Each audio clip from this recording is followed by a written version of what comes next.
after the storm that hit, that ravaged this area, oThongathi area, earlier on this month, and it caused extensive damage in both formal and informal housing in this area that were damaged. Their roofs were torn away and the walls fell down. We lost about 7 people in the province because of the storm, and with schools set to open next week, we're not even sure if they will be open in these areas, as several schools were destroyed by the storm earlier on this month. As you can see, the extensive damage that was caused to the school, Seaside Secondary here and at oThongathi.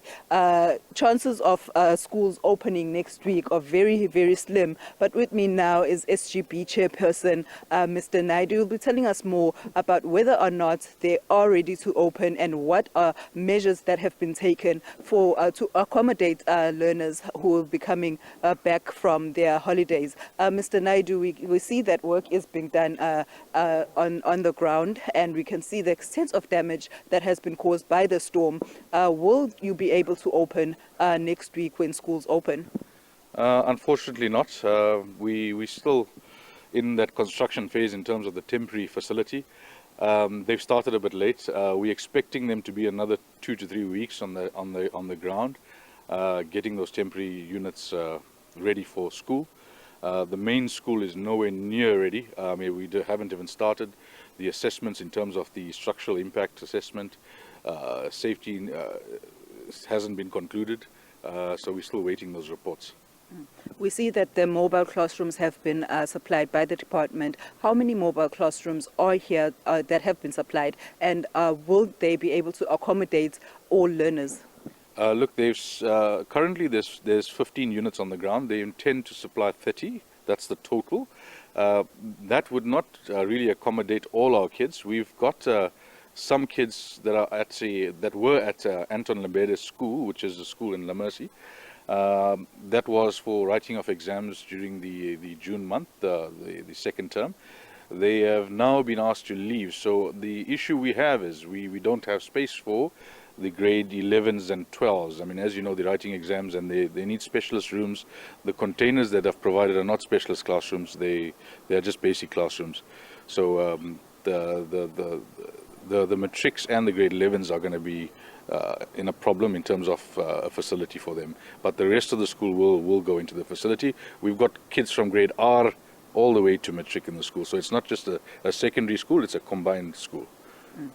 We see that part of the whole roof, actually the top floor of the school was blown away. It was extensively damaged. Are there any usable classes that you can somehow use next week to accommodate those learners who won't be able to use the mobile classrooms? Unfortunately not.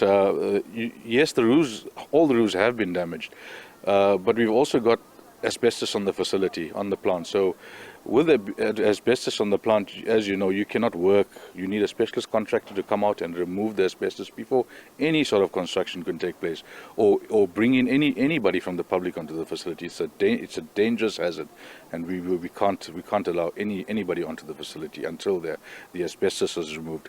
And even once the asbestos is removed, we're going to have people working on the roofs. It's very difficult to have people underneath. It's another safety issue. So we would first need to fix the roofs and then allow people to come in, or the kids to come in and be schooled at the lower levels. Mr. Naidu, speaking of construction, we spoke earlier on, you said that there were people, like business people, who were willing to help, the donors who are willing to help. How far are they? What sort of help are they offering? Are they going to fix the school? Just tell us about the sort of help that they're offering. Look, with the donors, I mean, one of the big donors that have been with us from day one is Gift of the Givers. They've been here, they've been trying to assist us.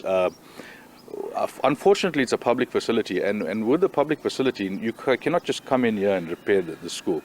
Now, my understanding, or our understanding of the brand, with Gift of the Givers, they've got their own professional team. And they've done this in the past. They've repaired schools that have been in disasters. So we are asking the department to please assist us and cut through the red tape and allow our guys or the donors to come in, access the facility, and at least start the process. It's been a month, and as you can see, I mean, nothing's been done. We haven't started. Do we know the estimated cost of the damage? The cost is estimated between 35 and 40 million currently.